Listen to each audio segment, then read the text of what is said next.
Good morning from Texas. So when you see a friend or a loved one get diagnosed with some kind of chronic illness or any kind of serious health condition, you just want to fix it. Like, as human beings, we are like built to want to fix the problem and find a solution. And we're so, it takes everything we have not to tell someone like, hey, have you thought of this? Because you've heard of a friend, or you read it on a blog or in a magazine or whatever. But when you're the chronically ill person, you're really overwhelmed and you want to get better more than anyone. And when someone gives unsolicited advice, it can make you feel a few different things. One of them, it can make you feel like the person wants to fix you and that you're broken. It can make you think that they feel like you're not trying, or that you're uneducated, or that you haven't spent hours and hours and hours of time researching and Googling like most people do when they get chronically ill. So then sometimes it can feel like they think that you're uneducated. Other times it's just you're in shock, or you're sad, or you're numb, and you just want to talk. It's like, those like wives or if you're a girl, like, come on girls, when you talk to your spouse and then you're talking about like something that happened at work or something that's bothering you, a friendship, or you're worried about some fight you had with a girlfriend, and then they start trying to fix it. And you're like, will you just like not say that to me right now? I just need you to be on my side and tell me I'm right. Like, I'm upset right now. I'm trying to talk to you. Just say, you're right, honey. Whatever you say, yes, I'm on your side. When you're chronically ill, that's kind of what you're looking for whenever you're feeling sad or down or opening up about like, man, like, I'm going through this. You just want someone to be like, you're right, I'm on your side, and I trust whatever you want to do. That's what is the most helpful. And when you're going through some kind of major loss of any kind, what's helpful is those that are close to you just are witnesses to your experience.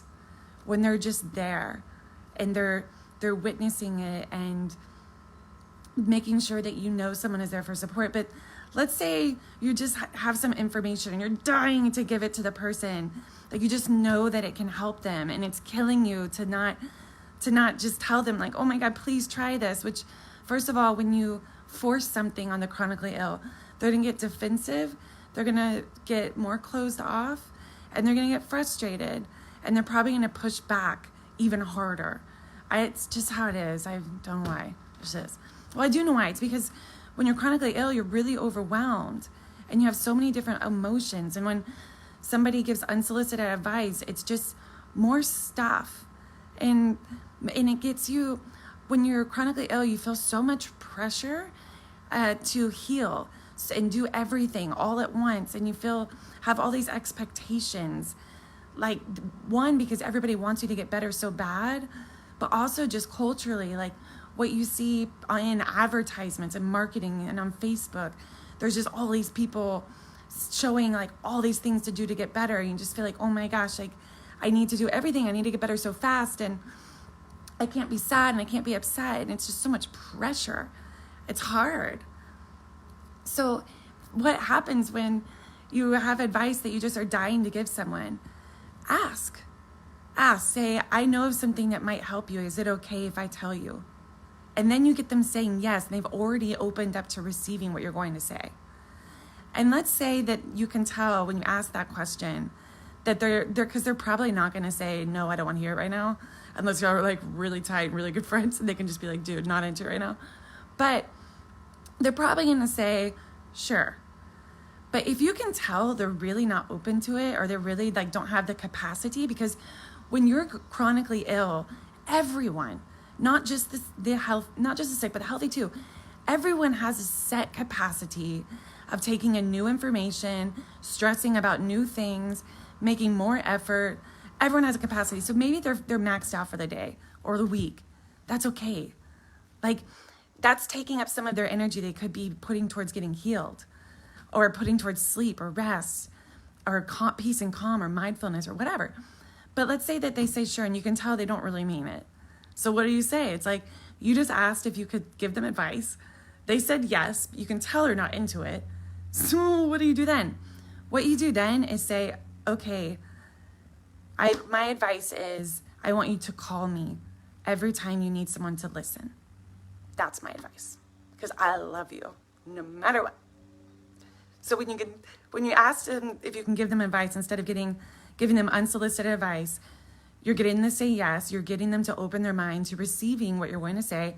If you can tell they really don't want to hear it right then, but you're already stuck in this awkward conversation, then just tell them, okay, my advice is to call you or call me.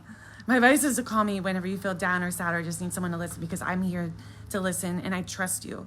I trust you're going to know what to do. And if you ever feel like you don't know what to do, ask me and we'll find a solution together. I'll figure this out with you. Another way is if you really have, sometimes when we speak, sometimes when we give advice, the words are for the one speaking them, not for the one hearing them.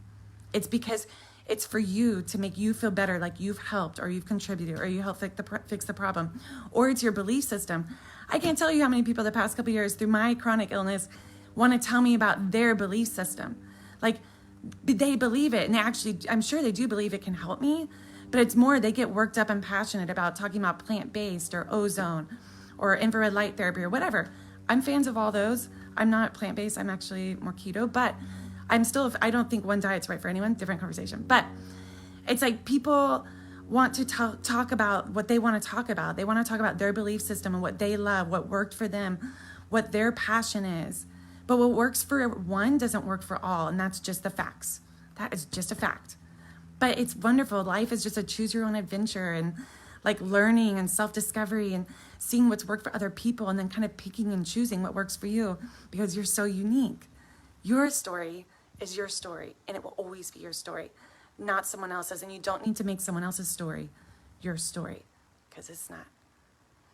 But so another way, let's say you just really want to help someone. Let's say it's not you trying to talk about your belief systems or get all ready to geek out on what's like awesome. Like, let's say it's genuinely like your whole heart. You're like, this is going to work for them. Like they have to try this.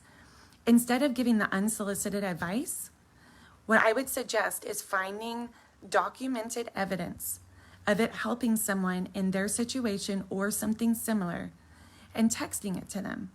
Then you're not knocking their intelligence. You're not telling them, hey, I know of this cool thing, and making the assumption that they don't already know. Or maybe they're not ready to hear it. You have to be ready to hear something to actually take it to heart. If you're not ready to hear it, it's going to go in one ear, out the other. And somewhere in between there, that person that's not ready to hear it is just going to get frustrated. So you can text them and say, hey, you probably already know about this. I know you've been trying so hard and researching, but look how interesting this article is. This might help. Have you considered it? Have you tried it? Can I help you? So those are ways to reach out to someone when they're dealing with chronic illness, because they're trying the hardest they can. It's hard. It's not easy. And they're doing the best they can. And if you love them, you just need to trust them.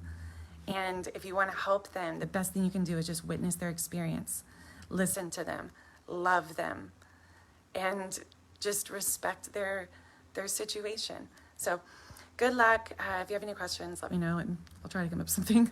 All right, bye.